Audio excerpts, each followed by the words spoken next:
Saturday morning in July.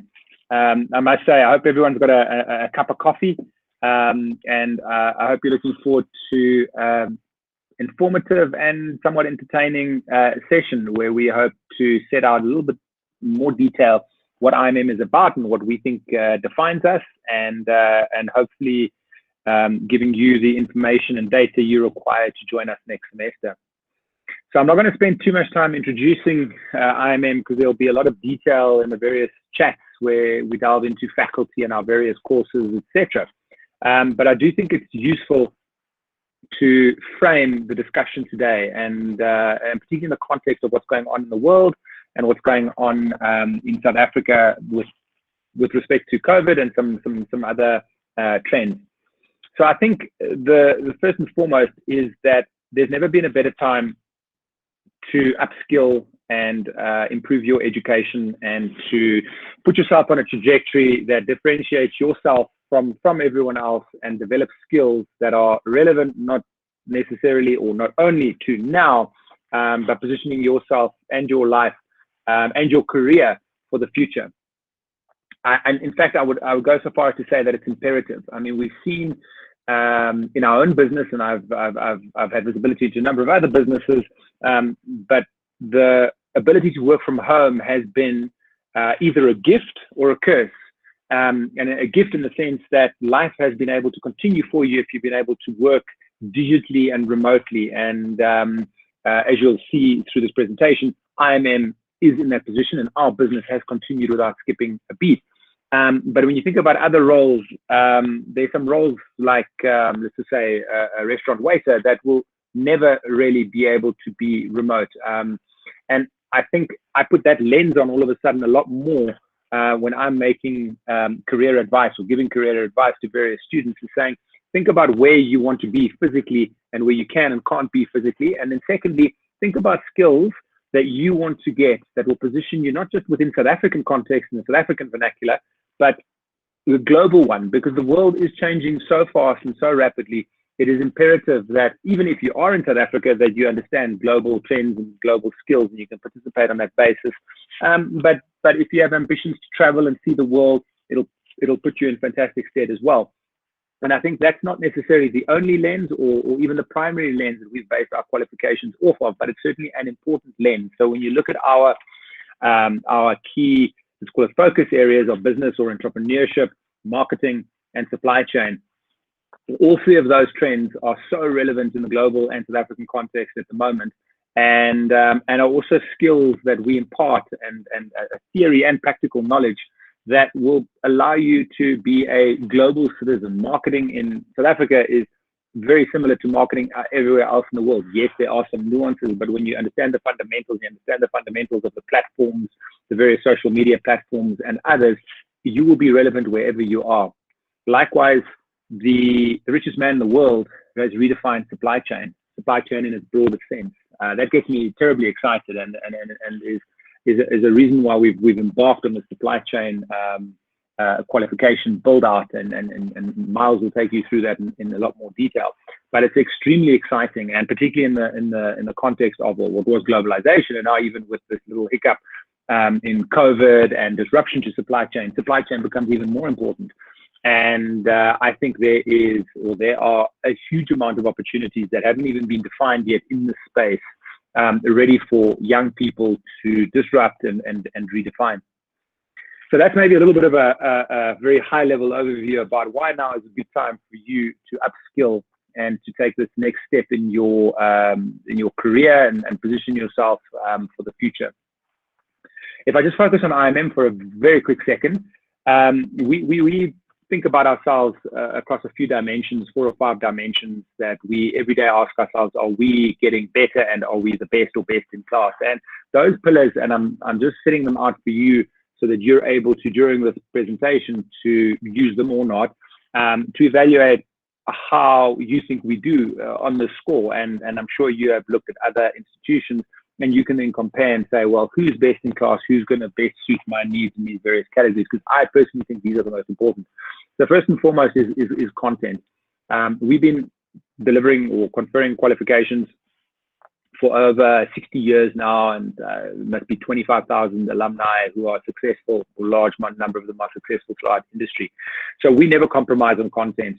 Our content has, there's some things that are seminal and remain in place year after year, and then obviously there are components, practical components that need to be updated on a very regular basis. And I think we've got a very good rhythm, and we take this very seriously. And we have the smartest brains in-house, and then we also engage with experts and industry experts as the case requires. So on content, we ask ourselves every day, do we have the right content? Do we have the correct content? Do we have the most relevant content? And is it content that is going to position you in your future or current and future careers? And the answer to that is yes, but it's a never ending, how long is a piece of string? We never stop with that. Secondly, on the delivery side, and this is, and I'll come back to it at my last point, which is, so what does COVID and this transition and adjustment and disruption mean? And should you be worried from a general point of view or from an IMM point of view? But our delivery mechanisms, there's a word underpinned or embedded in what we do, and that's called flexibility. So we understand that some students like to download pieces of paper and still study that way. Other people prefer the interactive side of things. Some people prefer synchronous, asynchronous, live, not live, recorded. Webinars, they want to discuss in groups, they want to discuss one-on-one. And IMM, as you will see in some of the faculty discussions, has a myriad of mostly digital platforms in place to support you in the way that you study most effectively. So download it, do it live, watch the videos, self-assessments, not self-assessments, cram for the exam, study equally throughout the year. We know some things work better than others, and we encourage you that way, but every individual is unique, and you can study in the way that best suits you.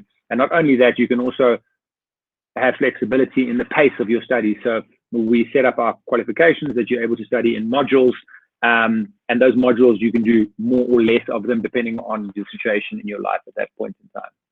Another important aspect that we take very, very seriously, and I think it's something that's very, very overlooked, and I will encourage you to due diligence this if you're able to, is, and it goes around the support and the empathetic support. In a digital world, it's very easy to be anonymous. So you sign up and then you disappear and nobody really cares, or you get that feeling that nobody really cares.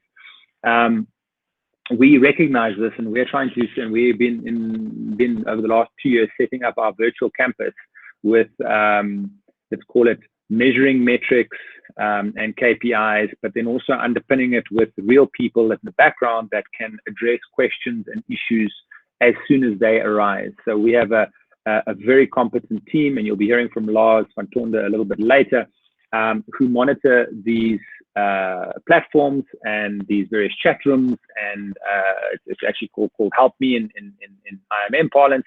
And it's anything from when is my exam, through to when will I expect this, through to what is my account balance, when do I need to pay, through to allocating or redirecting academic questions to the appropriate experts within our team.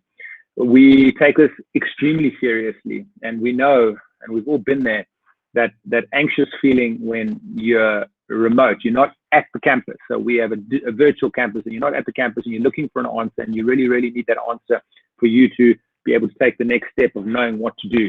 And so I personally track our response times for questions posed by students on a weekly basis. We get a statistics, and it varies between 15 minutes and say 35 minutes, depending on how busy and certain circumstances. But you can be, and we're trying to reduce that obviously to 1 minute.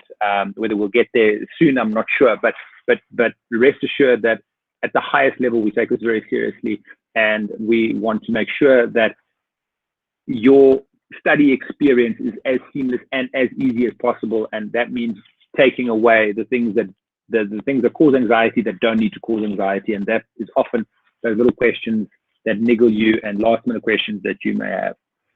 I know I'm taking a little bit longer than my colleague would like, so I'm going to just speed up a little bit. But on those pillars, the next one is industry relevant. So we pride ourselves in engaging with industry in order to inform our content. So when you do go out and look for jobs, the IMM Graduate School brand is well recognized as an institution that has one foot firmly planted in the theory and the time-old seminal works, and 1 foot firmly planted in the practicality and pragmatic application of this theory. Most of our qualifications are degrees or postgraduate degrees. So the theory component is critical, but it's easy to get lost in the theory and end up with a degree that has taught you a lot, but nothing that can really be implemented. And we strive continually to keep that balance. And I think, again, if you do diligence us and go out into the market and look at the reputation of IMM students out there, one of the words would certainly be pragmatic and job ready. So, and then finally, we jam all this value into our qualifications, and we think that as a value proposition, there's nothing else out there in the market. And every day we think about how to do things more efficiently and effectively, because we want to increase the access of our qualification. Everyone at IMM has a strong altruistic drive, and we would like to see as many people as possible benefit from a high quality education. And we know that's what the world and what South Africa absolutely needs, and particularly in pragmatic and value adding fields such as those that IMM offers. So I again encourage you to do your diligence and to look across the industry, but I'd like to guarantee that you would not find as much value and support and flexibility built into any other qualification at such a high quality. Then I'm going to skip a little bit the careers, because maybe we'll come back to that right at the end, because there are some fascinating and exciting careers. I mean, if I could go back in time and think about what I would like to do, there's certainly some of these new careers being defined in the new world with all the technology out there that I think are just incredible. But let's talk about that maybe at the end when we circle back. But I just wanted to quickly touch upon COVID-19. So a question that you may or potentially should have is, so what does this COVID-19 mean to education, higher education, and then particularly to the IMM, and is this now a good time to study or not? And I think on that score, I've been incredibly proud now, and you will hear from the talented people within the team. We have not skipped a beat during COVID. We are set up digitally and virtually, but that doesn't do justice. Those words don't do justice, because it's really underpinned by a strong human and empathetic underpin. But during COVID, we have not skipped a beat, and we will not skip a beat. So there will be no disruption to your studies starting now or at any other point in time. If lockdown returns, as there's been some rumors of that, we will continue. We transition. We have an ability to shift our content where it isn't already digital into a digital format. Our assignments are all digital and uploadable, and you're able to do them remotely, and as are our exams. So it's maybe something that you would want to ask some questions during when Angela talks, or when some of the other faculty members talk, or Lars talks. But I can guarantee you that there will be, and there have not been, and there will not be any disruptions to IMM and your study path. I think it would be, it's something we take very seriously. There has been some pressure, and I know within the public universities and the typical face-to-face universities, there is pressure because campuses have closed, and we're not sure when they're going to be opening, and whether it's now and whether exams are going to be in January or in February, or potentially still squeezing before the end of the year. We have we now know what it's about. We know what the worst case is. We've planned our schedule for this semester, and we're already looking at the following semester, and we don't see any need to change any of that. So when you sign up with us, that's what it's going to be, and you can be rest assured that we will honor that commitment. So without further ado, I'm going to hand you over and maybe just repeat. Thank you for joining us. I hope you found this very informative, and I hope you also have a little bit of fun. Hi, everybody. My name is Angela Brevet. I'm the academic head of the IMM Graduate School, and a huge warm welcome to all of you on behalf of all of the faculty team. I'm going to talk to you today just very briefly about our IMM qualifications, how they're put together, and then I'm going to hand over to two of my colleagues. One specializes in supply chain, and the other specializes in marketing, just to give you a taste of what is going on in the industry and what you can expect from the IMM. So if we go on to the next slide, please. So what is the IMM? And what's critical is that we are a private higher education institution, basically a private university. We are registered with the Department of Higher Education and Training, and all our qualifications are accredited by them. We also go through a rigorous accreditation process with the Council for Higher Education and SAQA. So like any university in South Africa offering degrees and academic qualifications, the IMM goes through all those processes. So you can rest assured that our qualifications are not only accredited by the department in South Africa, by SAQA and by the CHE, but also as a result of our SAQA qualifications being accredited, you will have access to universities across the globe. And when we started getting more and more inquiries from students, I asked our registrar approximately how many people go and study at other universities once they've completed a qualification with us. And I was absolutely it was mind-boggling. She said that she gets about 200 of our graduates a year applying for other universities. So obviously all the universities have their own entrance requirements, but based on your SAQA accreditation, they check that our qualification meets their standard, and therefore that allows you access to the university. Entrance requirements from the university, etc., quotas, all of those things are taken care by the university. But I know that's one of the first things parents and our students ask us, if I want to study somewhere else, will my degree be worth the paper it's written on? And absolutely, that's what we strive to do, is to make sure that we adhere to the highest academic standards. Often it's frustrating to our students because they're like, why do we have to do referencing? And our answer is always that whether you're at the IMM, whether you're at Harvard, there's certain standards that are required by you as a graduate of a university. And the IMM insists on adhering to those standards. So it's not easy, but it's great quality, it's interesting, and it's something that will help you find a job. If we go on to my third point there, and that's industry and professional bodies, and Elaine spoke about it quite a bit.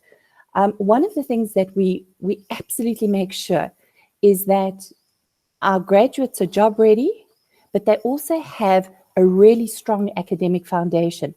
A lot of our people are already working.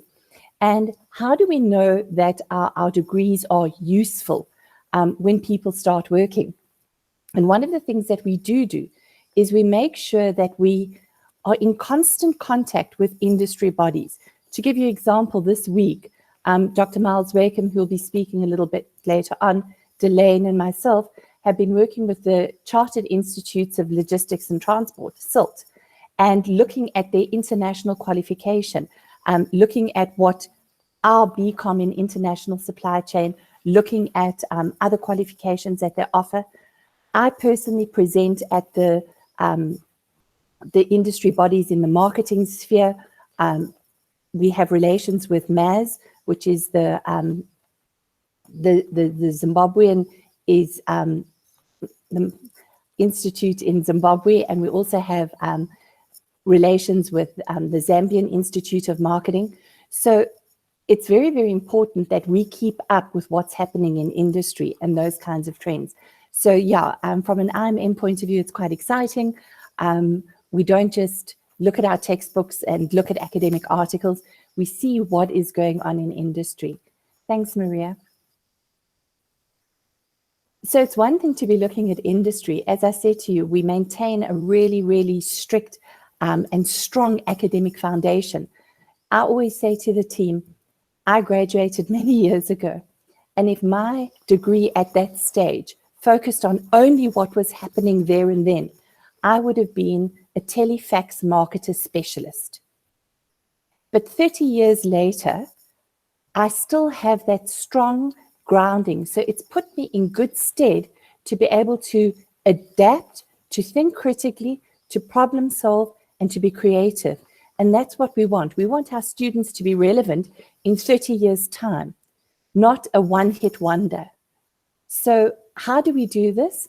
And one of the things that we look at is the quality of the academics that we employ. There are experts, there are highly qualified people. We get a good mixture of people who've got industry experience with our traditional academics.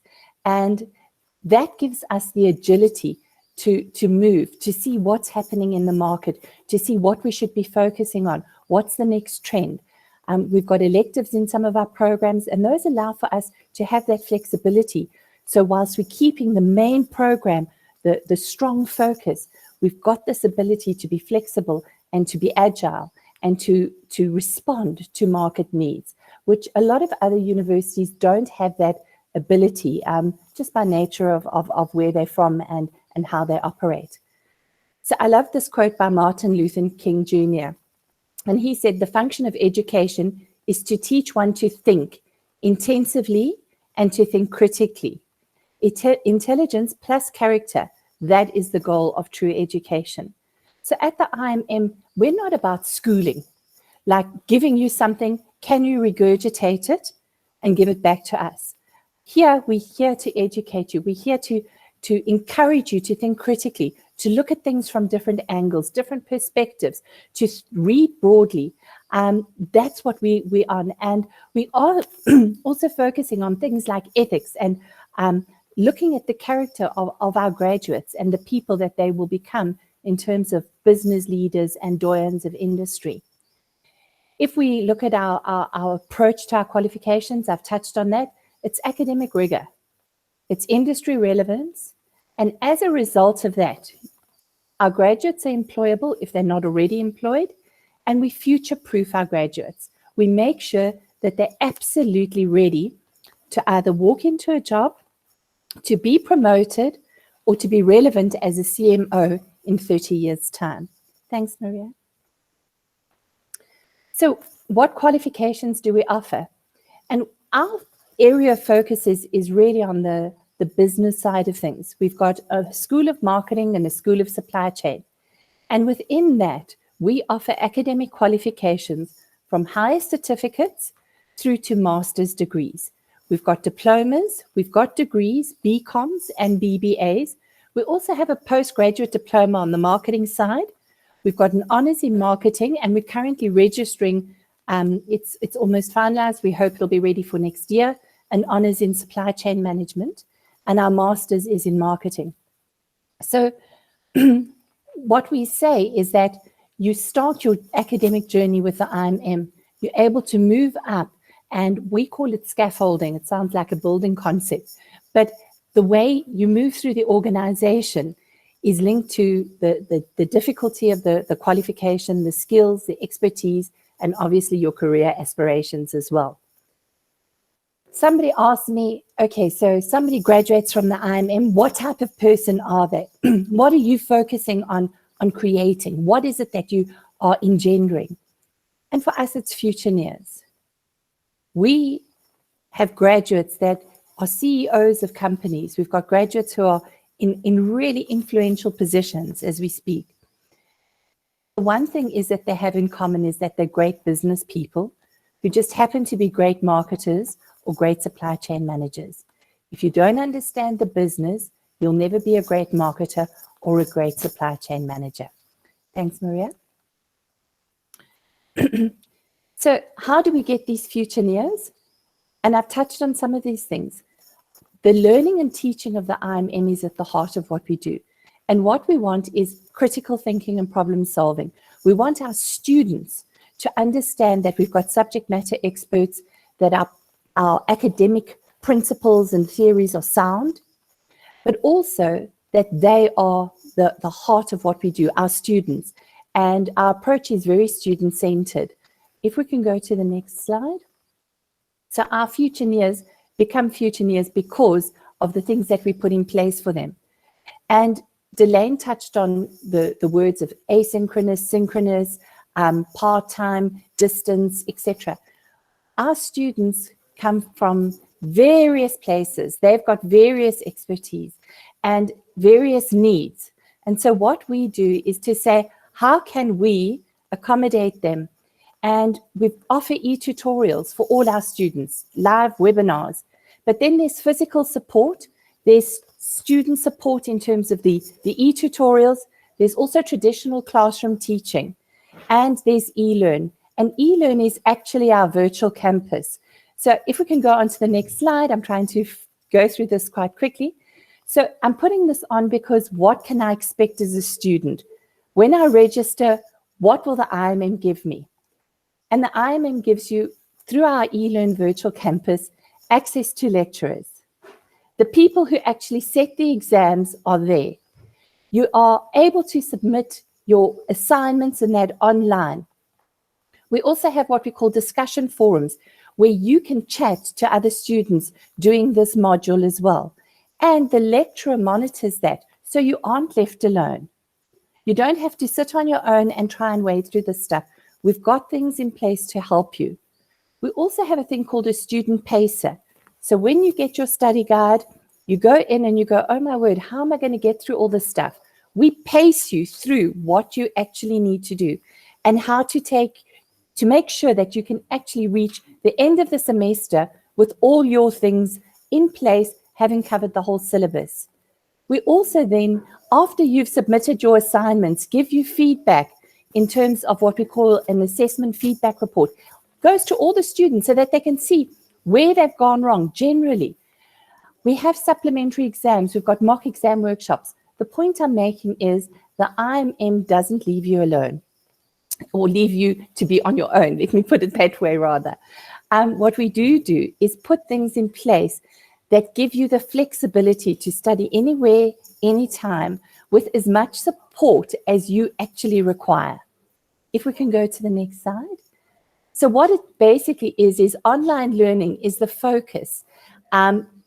Shifts to you and what you want. If you want to engage, you can engage. We give you those tools to actually be part of the IMM community. But if you're really busy at work and you haven't got time for these things, it's also okay. So the question you might ask now is, what am I going to do? Supply chain, marketing, what qualifications are there? I'm going to hand over to Dr. Miles Wakeham, and he's going to take you through just some of supply chain and what's happening there.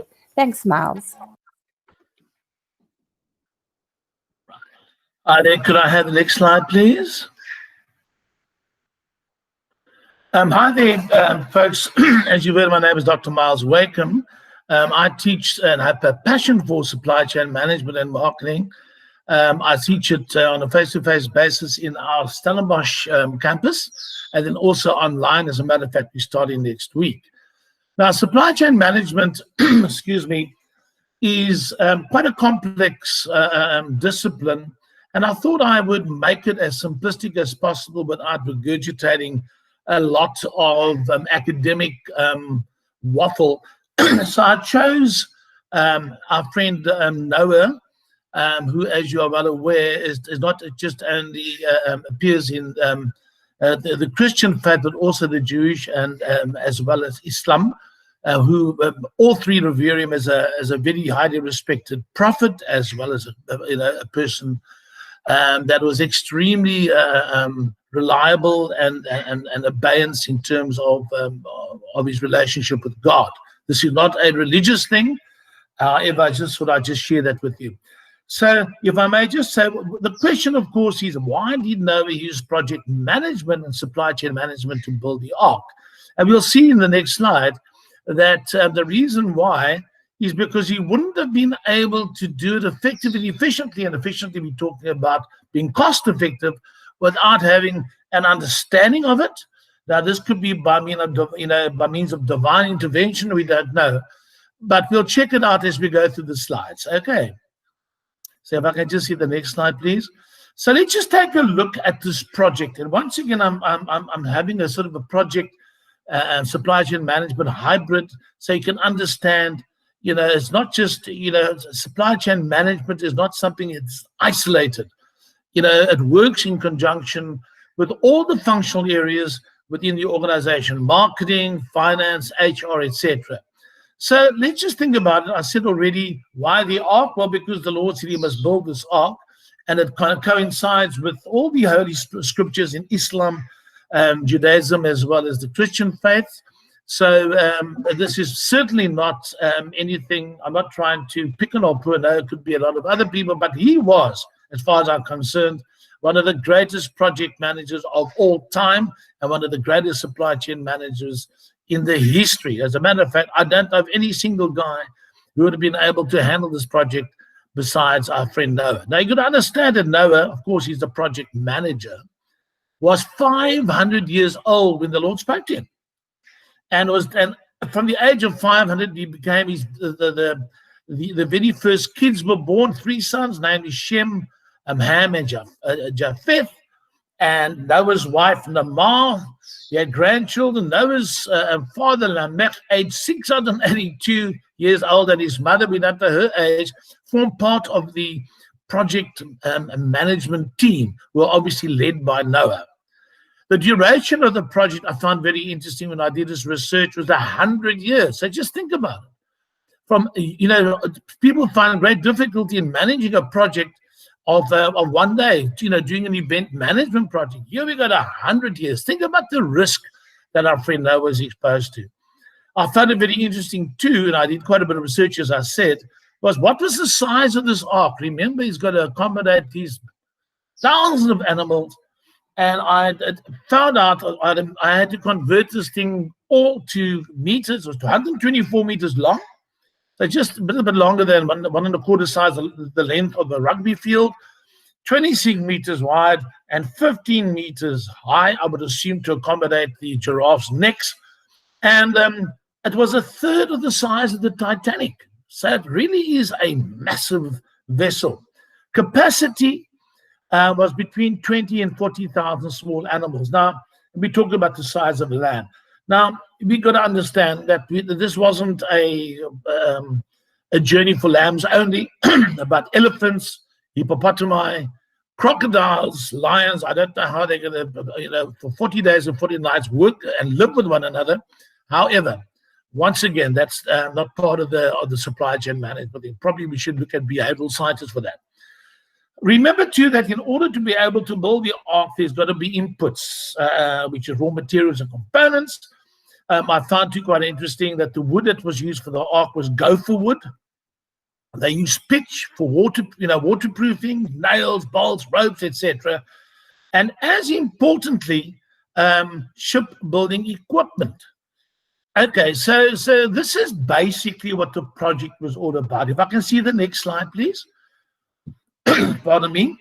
Now, we're going to get back to our friend Noah. Remember, he's the project manager. He was a farmer. As a matter of fact, the Holy Scriptures call him a tiller of earth. He was by no means a ship designer. He was by no means a ship builder. Okay. He, however, was one of the very first farm implement designers.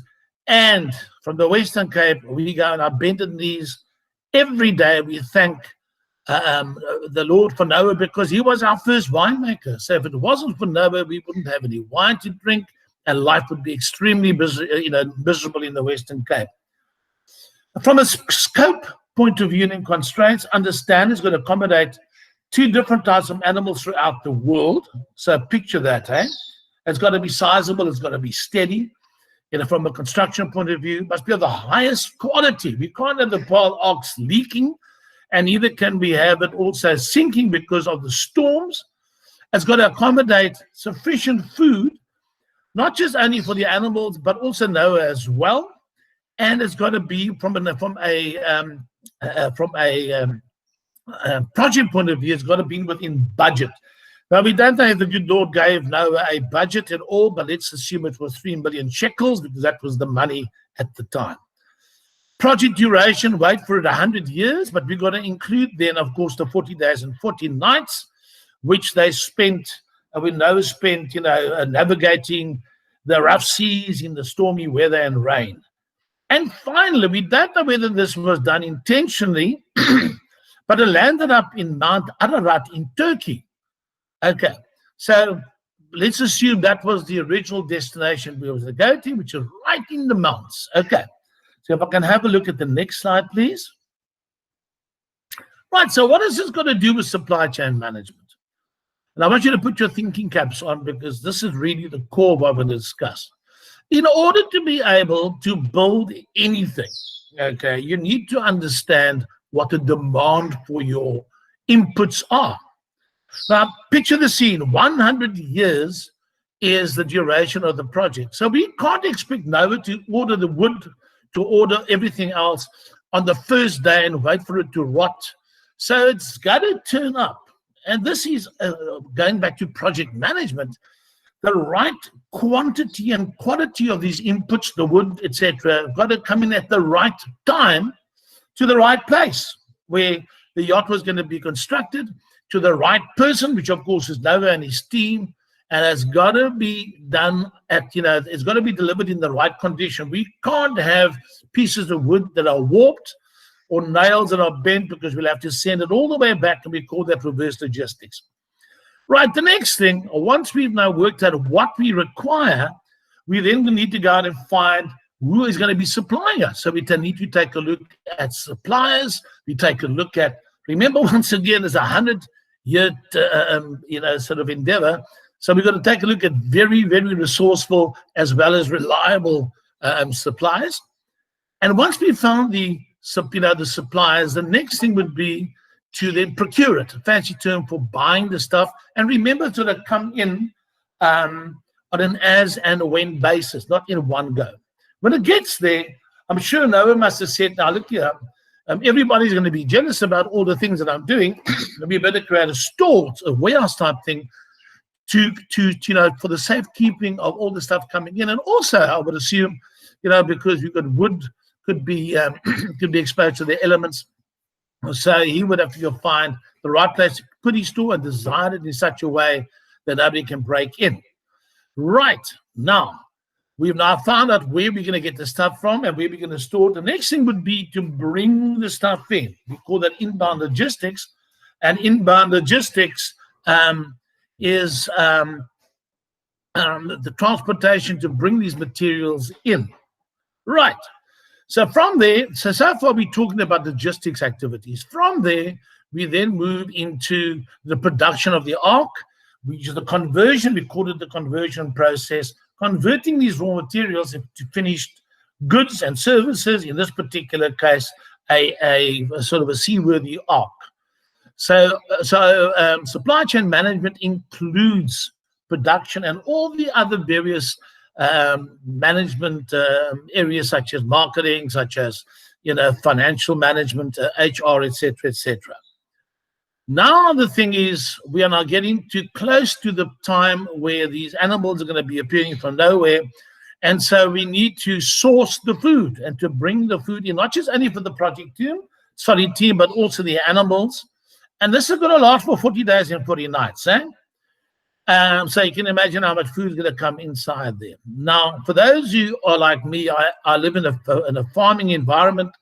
I've got 9 boer bulls, and trust me, every morning I don't want to walk outside of my place for fear that I'm going to be confronted with the waste of these massive dogs. So you can assume that must have been a very a messy business floating in the ark for 40 days and 40 nights. Let's hope they had some form of air conditioners and smoke extractors to take out the fumes. However, I think NOAA had 2 opportunities here to first either to turf it overboard, and it would have been the very first mass sea polluter of all time, or secondly, to do what is called investment recovery. Knowing NOAA being a very resourceful thing, I don't think he would have put it overboard. You probably would have waited to land up in the Mount Ararat, and then hopefully leave it in the ark, and then sell it later on as fertilizer for millions of shekels to the local population, which he's now going to be creating. And the last thing, of course, is reverse logistics. We have now landed up in this mount, Now, what are we going to be doing with these elephants? They're going to get back to Africa, the tigers to India, the kangaroos to Australia, etc., etc. And we call that reverse logistics. We don't know how they got back. It must have been a tiring journey for the poor old, the tortoise and the turtles and the snails. However, they've eventually landed to their place of residence. Can I see the next slide, please? Right. So let's take a look at the last couple of slides. So let's take a look at supply chain management in a modern context. Okay.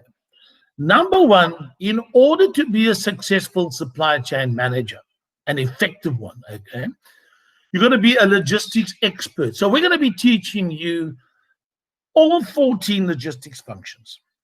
You're going to be a strong generalist. In other words, you're going to know how a business works. We're going to show you, and we've already spoken about operation, the conversion process.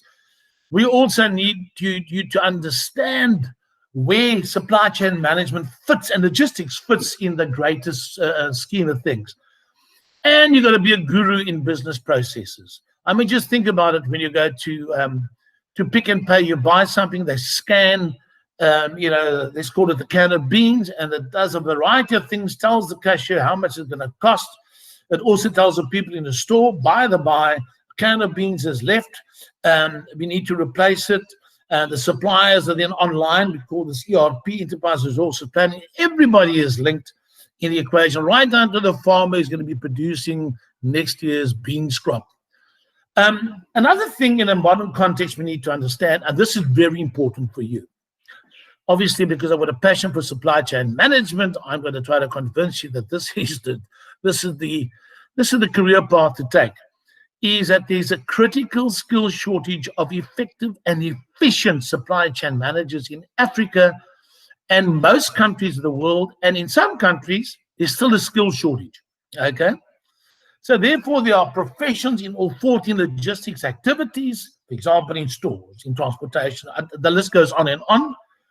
And by the way, in America, in Europe, and elsewhere, Australia, New Zealand, because of the importance of supply chain managers, they have moved from line management right into executive management roles, in effect, to run the organization. Another thing which is important to understand is you can have the best product in the world.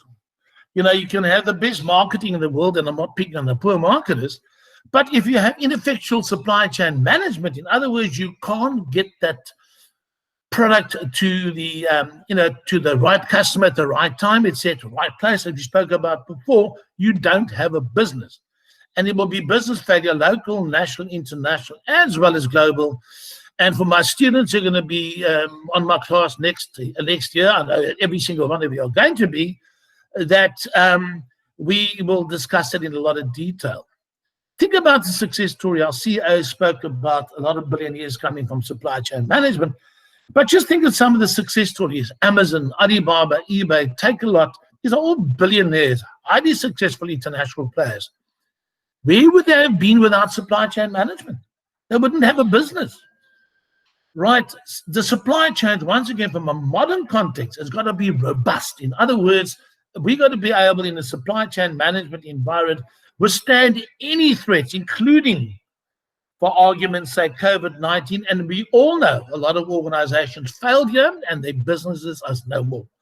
Got to be agile, you've got to be quick. And guess what? Like our friend Noah, we focus on long-term relationships right through the supply chain, upstream, as we call it, and downstream. From the suppliers right to the end consumer, we build long-term relationships. And supply chain management is the core of that relationship. And then we provide, in supply chain management, the provision of value. Now, value is a critical thing to understand. We provide possession value, we provide utilities, but we want to provide value better than the competitors. It's not just only an issue of profitability and selling. It's the issue of enhancing the end result. In other words, we want to provide value right through the chain so that the consumer is going to be happy, that our internal customers, being our employees, are going to be happy, and of course, the suppliers are going to be happy. Can I see the next slide, please? Right, so this is my last little slide. So why should you choose the IMM? I think if Noah was your age today, you would have said, stick around. This is the organization that I'm going to get involved with, because I tell you, they know what they're doing. And he would have probably got that little job quicker in 100 years. But that's beside the point. We are a proactive institution. We spoke about agility. We're quick, we're innovative, we're student-centric. And guess what? That COVID-19, as our CEO said, had absolutely no real impact on us. Harvard Business School, Cambridge University in the UK, Stellenbosch, UCT, my buddies in Cape Town, they all suffered because of COVID. All we did was we converted our face-to-face students to online students, and we conducted, for everybody's benefit, which we're doing next week, online tuition. So there was no bump, as you know, as both the two previous speakers have indicated to you. We offer a wide range of undergraduate qualifications, which Angela spoke about, which are job specific. Okay, so you guys can be absorbed into employment as quickly as possible. We've got highly qualified tutors, excluding myself, with years of practical experience. Now, this is where there is a key differential. I've taught for years in what I call red brick universities. I'm not going to mention their names, both local and offshore. A lot of my colleagues there went to university, they did their BCom degrees or whatever, they did an honors, a master's, and a PhD without ever working one day in the work environment. Our guys have been specifically employed because they've got practical experience. So we don't just teach what it's all about, we teach you how to apply it in a work environment. Right, as we've spoken about the SACWA accreditation, which means that our qualifications are internationally aligned. And last but not least, before I say goodbye and have my first glass of Noah Pinotage wine, is our alliances with a lot of universities offshore, which we're building towards increasing. And most importantly, the Chartered Institute of Purchasing and Supply and the Chartered Institute of Logistics and Transport. And we encourage our students to become student members of these institutions. So SIPS is more involved in the procurement side and supply side, and SILT is more involved in the logistics and the transportation side.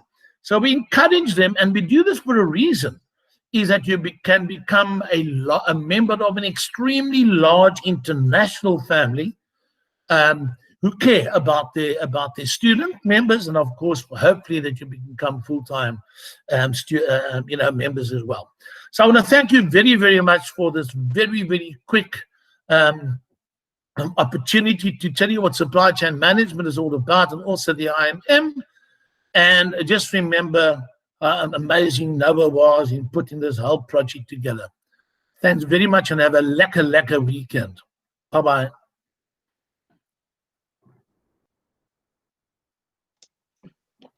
Thanks, Miles. We're handing over to Claudine now. Thanks, Claudine. Good morning, ladies and gents. Maria, may I have the next slide? I think all of us have been listening way too long. I think it's time for a bit of participation. So maybe I'm just going to pick random names here on the slide, or on the panel that I've got on my right-hand side. If you've got typing abilities and any of these 6 questions are particularly interesting for you, please please shoot away. But maybe I'll start with Angela. I know you're a coffee connoisseur. Anissa, Michael, which brand of coffee did you drink this morning and why? Okay. Maybe Charmaine, Krista, Delane, Esther. Have you ever purchased anything online? And maybe if you're prepared to tell us what it is, that'll be even better. Okay. Henry, Yaku, Joyce, Kanya, maybe. If you stand in the shower and you sing an advertising jingle, which one would it be? Okay. Let's look. Lars, Lovemore, Mark, Maxine. During the coronavirus, were there any empty shelves of a product that you really needed or wanted? Okay. Let's see. Miles, Privilege, Regan. if I've got your pronunciation correct, Regan, what is the first idea or word that comes to your mind when you hear the word Mercedes-Benz? All right, maybe lastly, Samu, Tanaka, Zalisile, what was the most difficult buying decision you have ever made? Okay, so I'm quickly going to the chat screen. Okay, so Angela has had Starbucks. She loves the brand and the taste. Okay, interesting. The brand as well as the taste. Okay, Michael loves his espresso. He's one of my colleagues. We know he loves his coffee. Oh, okay. So Anissa had her 5 roses, which is an interesting thing. She doesn't like coffee. Okay, good to know. Esther's bought her laptop online. I think that's quite brave, Esther. Charmaine is a Take-A-Lot fanatic. We know Charmaine. Okay. Okay, Delane, our cycler, and wine. Okay, so you didn't experience, Delane, the taste before you bought it, or maybe it was a repeat purchase. Who knows? Zalisile, Mercedes-Benz, I think that was your question. Strong. Efficiency, says Samu. Bleach and household cleaners, love more. I presume that refers to question 4, what you really wanted or what you needed and it wasn't there. Okay, Miles, great product and image enhancer. Krista bought a laptop. Coffee Beans Online, Lars, advertising jingle. Sunlam's ad using the song A Whole New World stuck in my head. Okay, very, very interesting, guys. And if I can put all these very diverse questions together, what is the link here? And the link in all of these 6 questions is marketing. Maria, the next slide, please. Yes, Samu. Guess who got it all this morning? Kellogg's, if I remember correctly. Absolutely. Okay, so what I'm trying to illustrate here is that marketing actually makes the world go round. Everything we think about, everything we touch, everything we buy has to do with marketing. And marketing is such an amazing, interesting, diverse field that you can enter into. Now, some of us are strategists. There's a couple of people online currently as previous speakers who are far thinking. They look into the future, and that is important for a marketer to know what is it that my customers are going to demand from me in the next 6 months, in the next year, in the next 6 years, maybe. So you need to be able to think very long term and strategize from a marketing point of view. Another very interesting field of marketing is research. If you don't know what it is that your customer wants, if you don't know where the world is going, and Delaney alluded to it previously in terms of globalization, what are all these influences happening on my products, on my prices, on my promotions? What is it that customers actually want? That's a research question. Okay, so there's a whole research element that is extremely important in marketing as well. Now, we need to be financial managers as well. We need to be able to deal with money in a responsible way, but we also need to be taking responsibility for what we are spending. The financial managers are more and more not just giving money to marketing people like they used to do in the past. For every cent that your FD is going to give you, he's going to ask you, for every rand that I'm going to give you, how many rands are you going to put back into the pockets of the company? So you need to be financially orientated as well.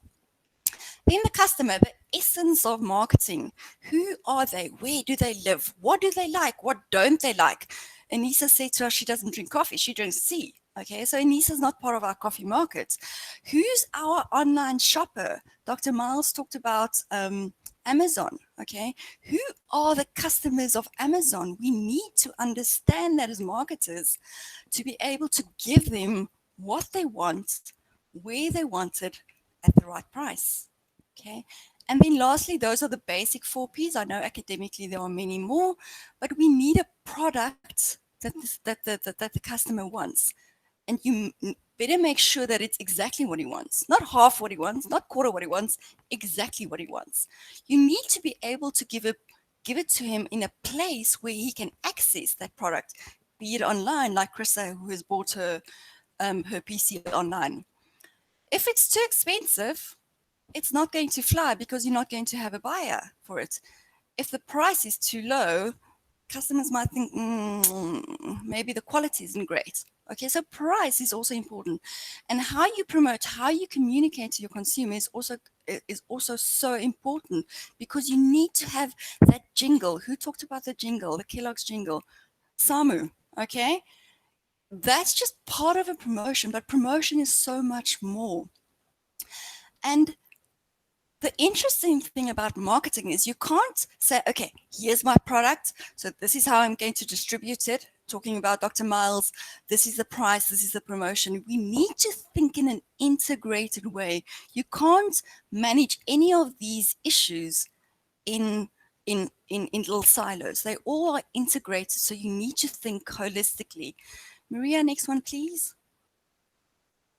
Okay, so what can we do with marketing? And there's a lot of jobs that I've just listed here. You don't have to know about them all. What I'm trying to illustrate here is right in the beginning of your studies, you can sort of being a marketing assistant, a sales rep. Okay, but as you progress through your studies, as you build experience, as you go up in the corporate ladder, there are still opportunities. And now on my slide, I've stopped at the Chief Marketing Officer, but the trend happening today is that the CMO is now becoming the MD of the company as well, or the CEO maybe rather. It's not only anymore your financial director. The world is understanding the value that marketing is providing in the company. And that value, that mindset is leading then to having more CMOs becoming CEOs in companies. Thanks, Maria. Okay, so why? Marketing is presented at a number of places, but why do you need to come to the IMM graduate school? Okay, I think everybody's alluded to this quite substantially. There's engagement with industry.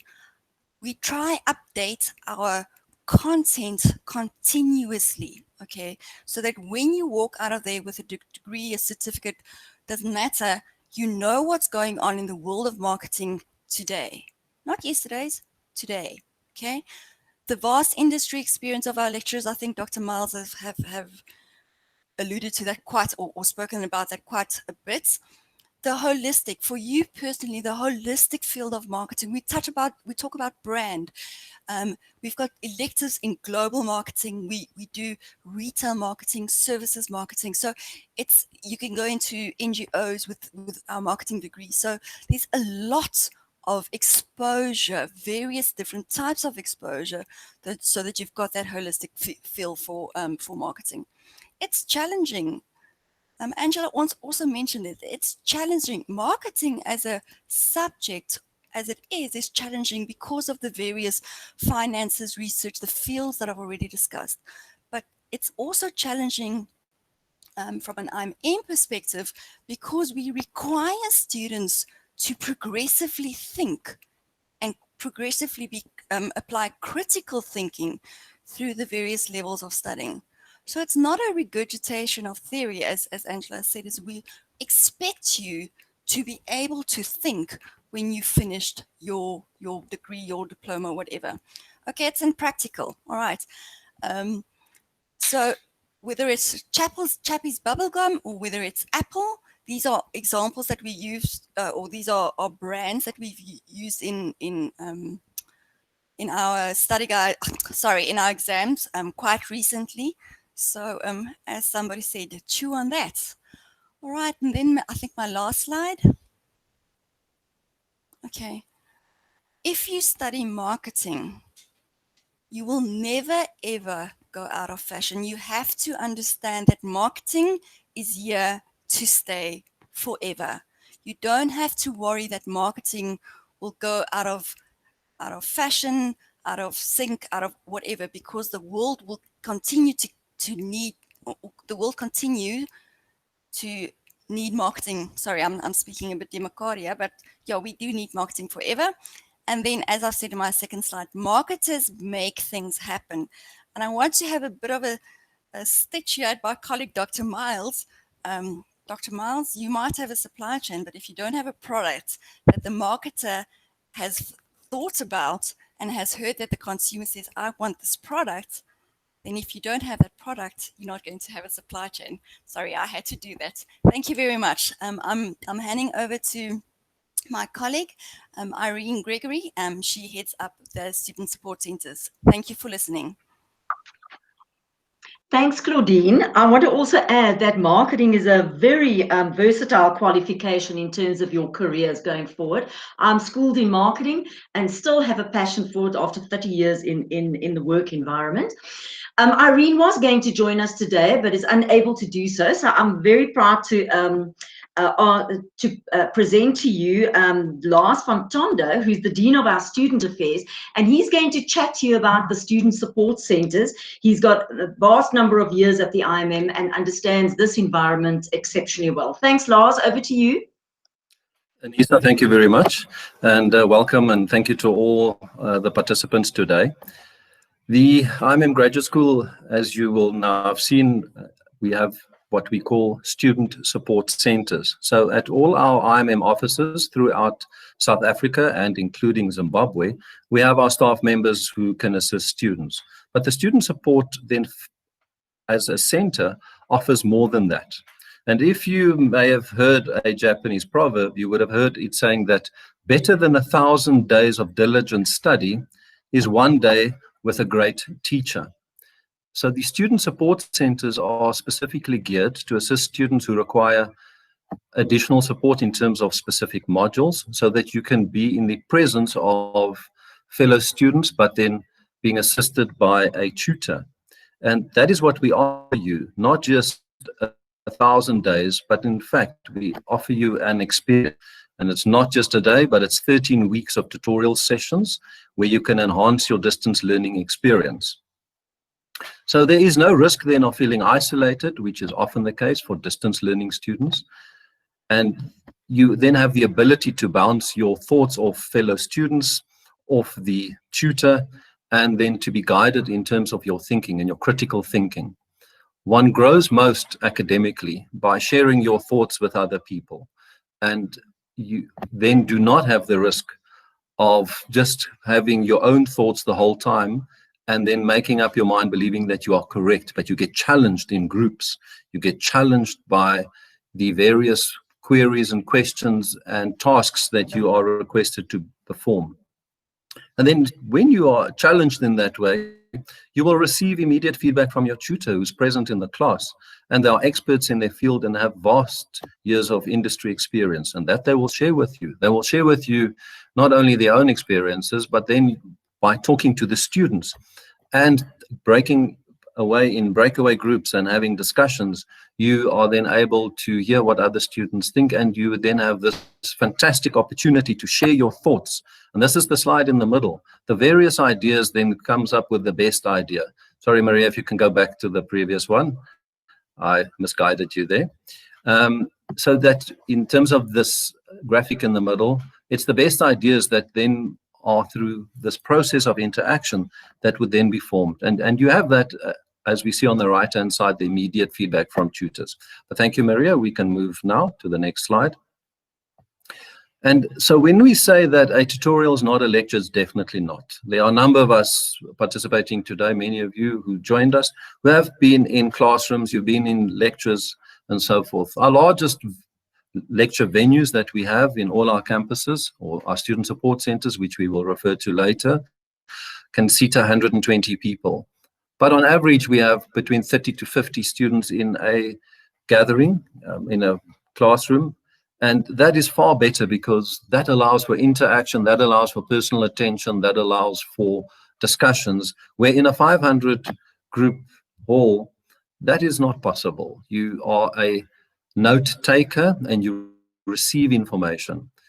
Not that it is a disadvantage, but our small sessions absolutely make it possible for students to raise difficult concepts, work through the content by means of the pacer, together with a tutor, and then you discuss difficult concepts, and that's the main focus for us in a tutorial. It's not to be lectured, it is to work through difficult concepts, to apply the theory, to test your own understanding in the presence of your lecturer, tutor, your fellow students, and then to start your critical thinking process so that you then learn how to evolve in your learning, and how through the critical thinking, as you can see there, that the light bulb goes on and that you know that you have found the right answer.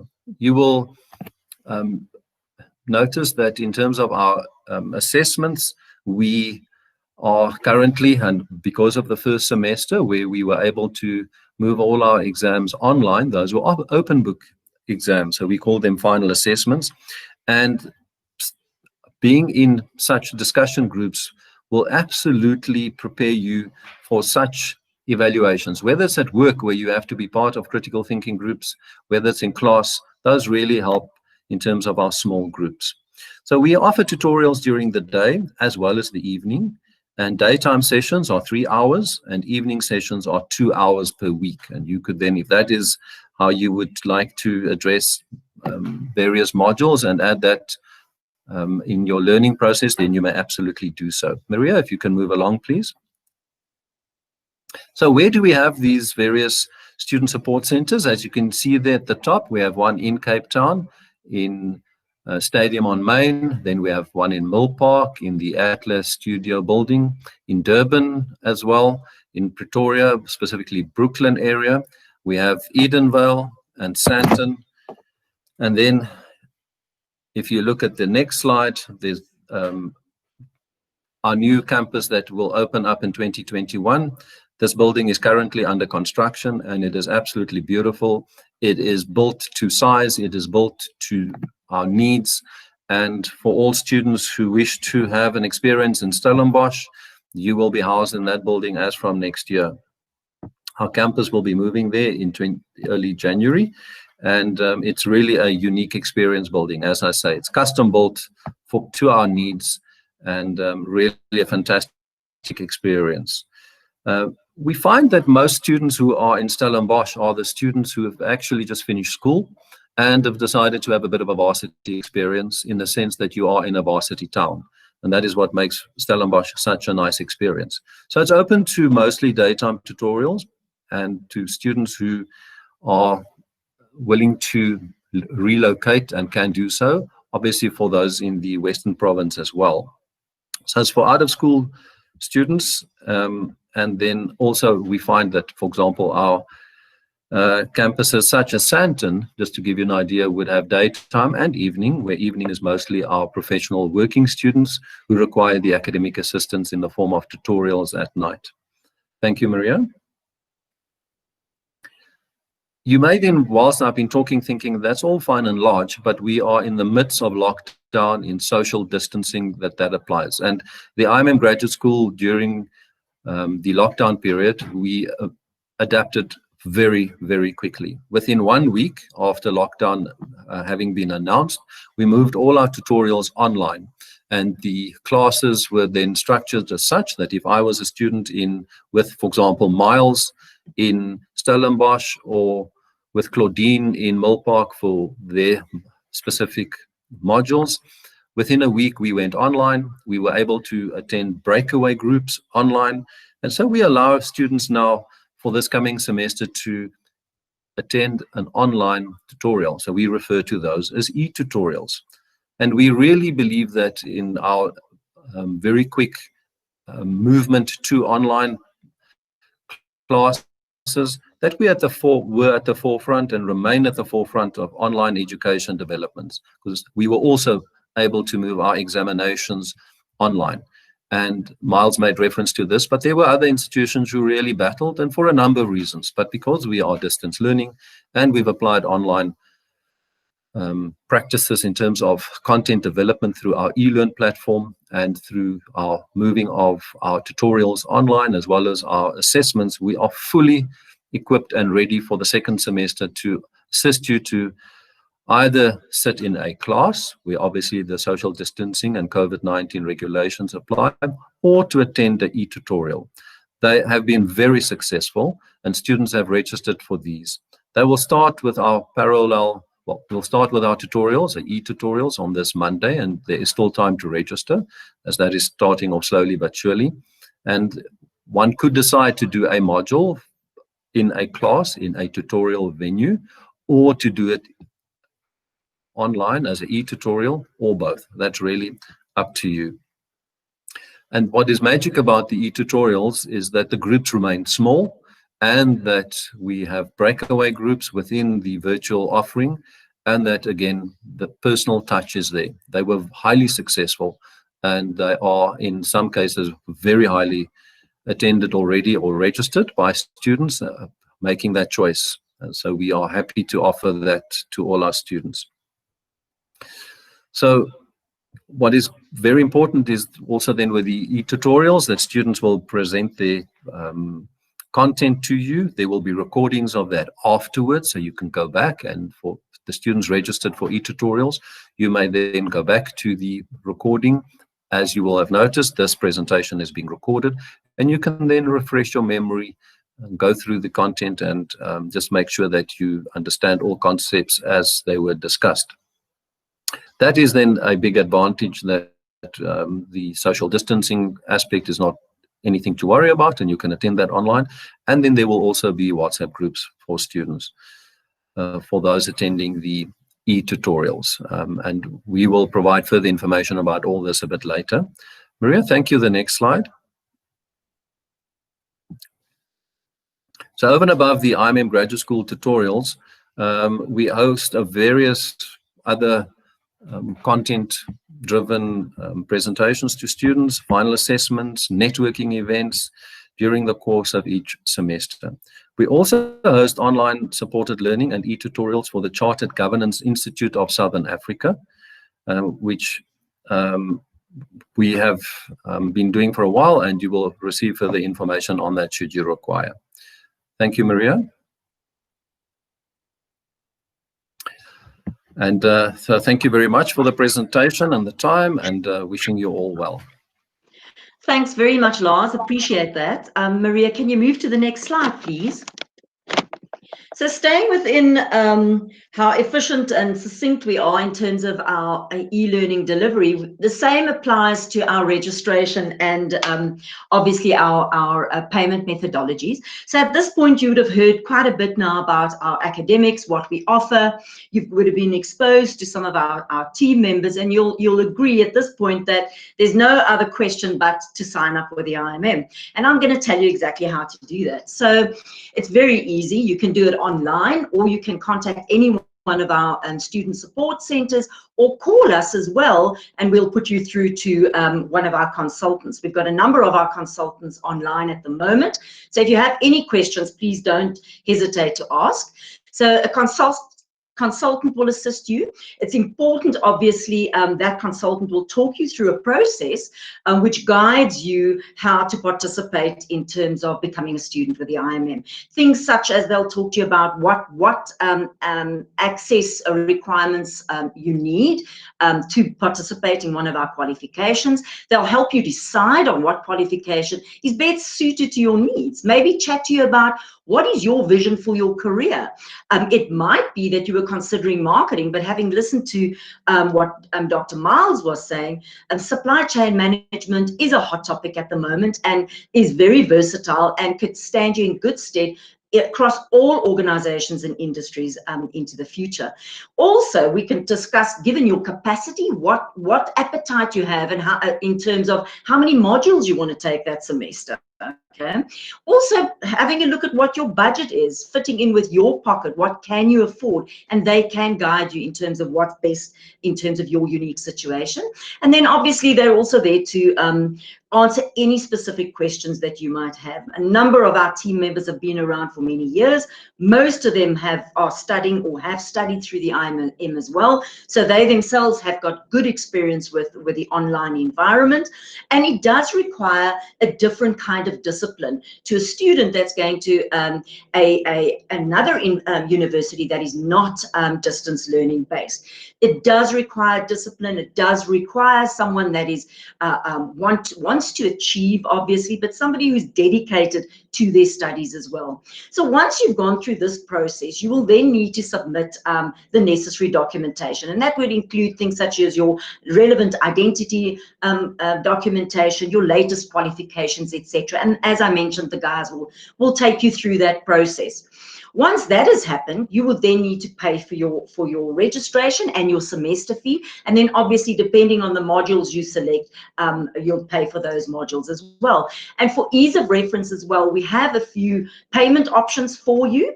You can pay upfront, which obviously we would rather encourage all our students to do. It's hassle-free, and also once you've made that payment, you're ready to rock and roll as a student and just get on with it. Our second option is a student loan, and I can assure you the process, we've just taken a few students through this process in terms of preparing for the second semester and then studying into 2021. It's a very quick, very seamless process. We do use an external organization that is partnered with us that makes it easy and then aggregates or deals with the various banks out there on your behalf. So it makes your process easier. You don't need to go to multiple banks to apply for the loan. You work through us, and we work with our partner, and they do that for you. And their turnaround times are exceptional as well. And then we also have some internal finance options available to you. So as I mentioned, there's a whole host of options that would suit your pocket, but also suit your unique circumstances. Thanks, Maria. Next slide. I think we're going to go over to Delane, who's going to take us through the few closing slides and wrap up for us in terms of this presentation. Great. Thank you, everybody. That was a really enjoyable hour and a half, and I hope all our guests enjoyed it and had the various questions that they may have had answered. If not, please feel free to continue to post questions on the chat group or to reach out to any of our IMM staff, or to unmute and to ask questions. But maybe just tying up the entire hour or so into some simple concepts and tying back to the framework that I shared with you a little bit earlier, in terms of how we think about ourselves and what gets us out of bed every day, every morning when we come to IMM. What are we striving towards, and what is our goal and our mission? So these are the five, but there are various other lenses that one can look at the organization, and various other criteria that probably fit underneath one of these five. But this is how I'd like to summarize it for you. And if I've just left you with one slide, then this would be the slide. So first of all, just to repeat what I said earlier, best-in-class content. This is a non-negotiable. It's a hygiene factor to some extent, but it's also easy to fall in the trap of letting content get old and stale and not put the energy, effort, and investment in to make sure that it is relevant. We all know that the world is changing particularly fast. There are new platforms. I mean, who knew about TikTok just 6 months ago, and now it's one of the hottest social media platforms, and who knows if it survives another 6 months. But the point is, in the world of marketing, it's very important. Who would have thought about COVID as a risk scenario in a supply chain just 6 months ago? Yet here we are, and supply chains have been turned on their heads, and people who have had their supply chain set up appropriately with the right risk mitigation and understanding are beating out competition left, right, and center, and those who have not are in trouble. So our best-in-class content is a guarantee to you. It's a commitment by us, and it's what drives most of our faculty every day to continue to push themselves and to deliver that to you. Secondly, the compelling digital delivery of study materials. So I suppose that phrase doesn't really do justice, and it doesn't really talk about the flexibility, because there is still a world, and I know I'm still in that world, where I love my on-demand digital information and curriculum. I do also like the comfort of having it printed out and reading it potentially in bed or making some notes on it. And I love that flexibility. I love being able to flip between those two and choose when I want to do what and how I want to study. And it is something that we've invested a massive amount of time, energy, and resources into over the last 2 to 3 years. And I'd like to think that we are cutting edge, not necessarily cutting edge in terms of the fundamental core technology, because there are some smart people in places like America and elsewhere that have got really, really cool AI. But where I think we are literally best in class is where, and I think this is really where the magic sits, is bringing the digital, because anyone can do the digital. That's just about servers and algorithms. But bringing the digital together where the reality meets, where the digital meets you, the student, and making that a human experience, and knowing that there is not just the digital and you, but there's a human underpin that can communicate with you, that can address complex questions, that can understand your specific requirements and your specific situation. And so if you think about a Venn diagram with those 3 components in there, I think is the sweet spot. And I think other institutions will build that competence over time, but I think that's something that we have identified is when we've done our surveys and when we engage with our students who have graduated, what worked for them, what didn't work for them. They take the content and the high quality qualification almost as a given, maybe because it's IMM, but maybe they just take it as a given. And where we've really differentiated ourselves is that empathetic understanding and collaborative journey through your academic program. And it is challenging. I mean, make no mistake, studying a degree or a diploma or a higher certificate or a postgrad can be daunting. And it is less daunting, that we know, when you have someone supportive who's invested and whom you feel is invested in your academic success. And I can guarantee you that we absolutely are. Point number 3, dedicated support throughout your journey. This covers a broad category of concepts when we think about support. Obviously, academic support is what jumps up. So I've got a question, I'm struggling. We have our discussion forums, we have our webinars, and we have access to our various lectures in very flexible media and platforms. I think that's again moving into the hygiene factor, and it's a given, where our support and Lars is driving that charge with Lauren and some other colleagues. Where I think we differentiate ourselves is to individualize the support. So we are doing it not only on a reactive basis, but on a proactive basis, where we study patterns and we start to see trends and behaviors, and we engage with you proactively to let you know that we're behind you and we're invested in your success. And if we understand that you're doing something well, that we emphasize that, and if we see that you potentially are going down a path that leads to less, let's call it less good, not grammatically correct, but less good outcomes, that we highlight and we emphasize that to you, that it's not a case of, well, you signed up and now it's your problem, that we're there with you every step of the way. And every day we wake up, and particularly Lars and his team, and say, how can we help our student body be more successful? And how can we give them the information and the support? Yes, ultimately it does come down to your discipline and your capabilities and your own commitment. But we want to make sure that that platform and that support base is built up as robustly as is humanly possible to give you every possible chance of success. And that is a commitment that comes from the top down. It comes from our board of directors. It comes from me, and it percolates all the way down to all our staff. We take it very, very seriously.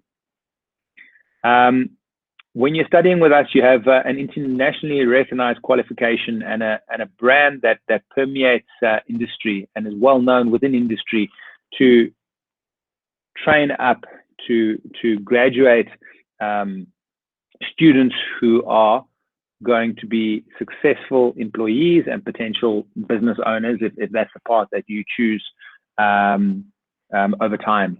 I think that is one of the best probably diligence items that you could possibly do, is to go and engage with people who have worked with or have known IMM qualifications and know what kind of a standard that we hold ourselves to, and that we will never compromise that standard. That is a standard that's in place and will always be in place, because we would be selling our legacy short, and we would be selling you short if ever we made our qualifications below the quality and the benchmark that we've set for ourselves.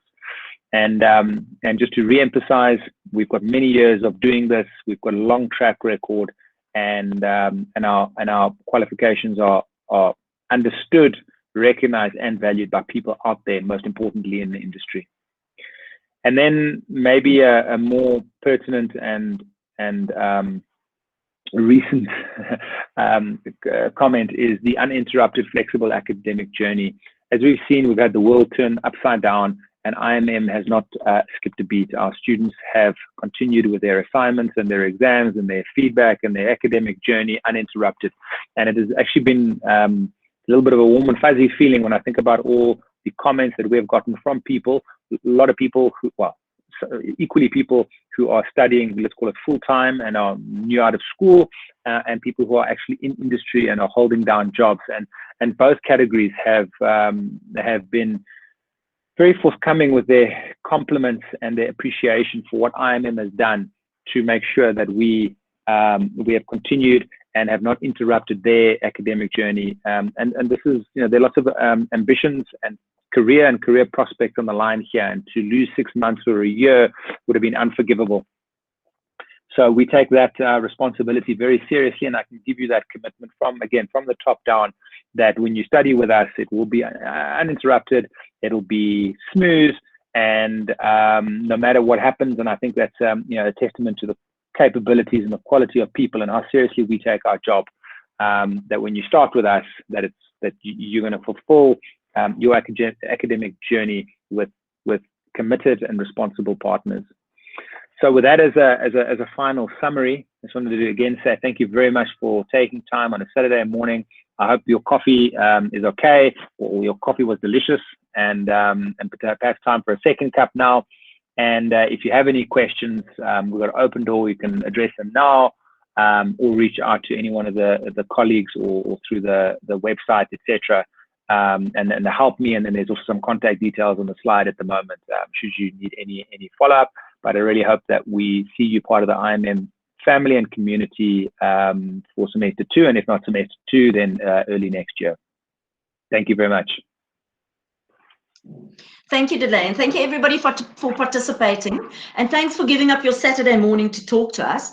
We will stay online a little while, myself, Henry, and the other colleagues. If you have any questions, you're more than welcome to post them, or give it some thought over the weekend and give us a chat, and call us on Monday, or email us. You're more than welcome to do so.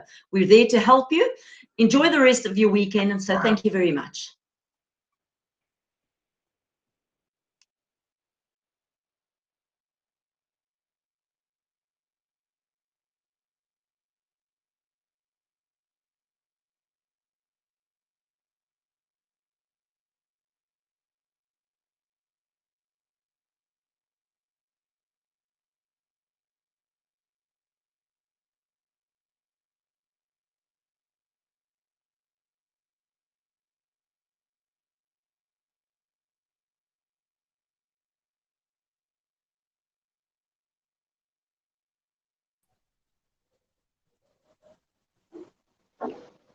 Good morning, can you hear me?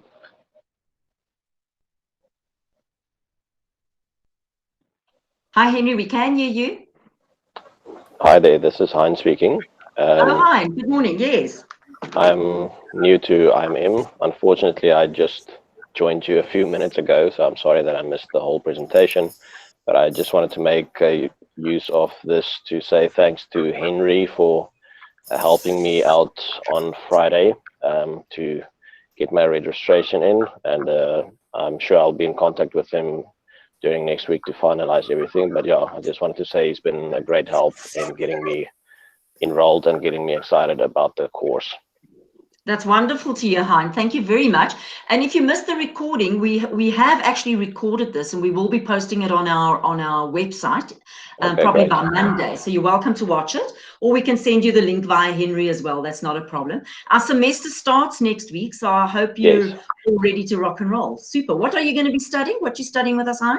I'm going to study the marketing and management science. Oh, fantastic. And I'm sure you've heard or had many students from other places like the University of South Africa, and I've had a very bad experience with them, and actually can't get anyone in contact. So I'm excited to kind of be in partnership with someone that is there to help you and not just a number game. So yeah. That's wonderful. Thanks for the feedback, and I hope we're going to live up to your expectations, but I'm sure we will. I myself have studied through both the South African University and then IMM, and I must tell you, I'm very encouraged with the feedback we get from our students. So I think it's going to be a positive experience for you, but good luck all round. Enjoy it. Awesome. Thank you very much. Thanks, Ian. Bye-bye. Bye. Anybody else would like to join in the conversation or add some information? We do have Henry online that represents our sales team that's willing to help any of you out there if you've got any questions.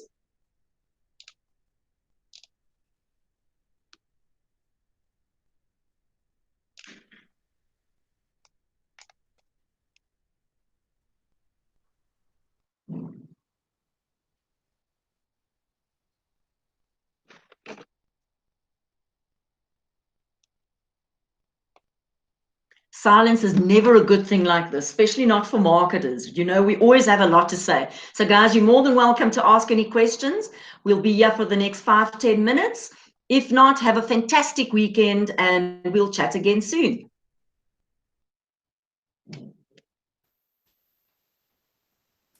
Angie, looking nice and snug and warm there. It's really Thank you very much.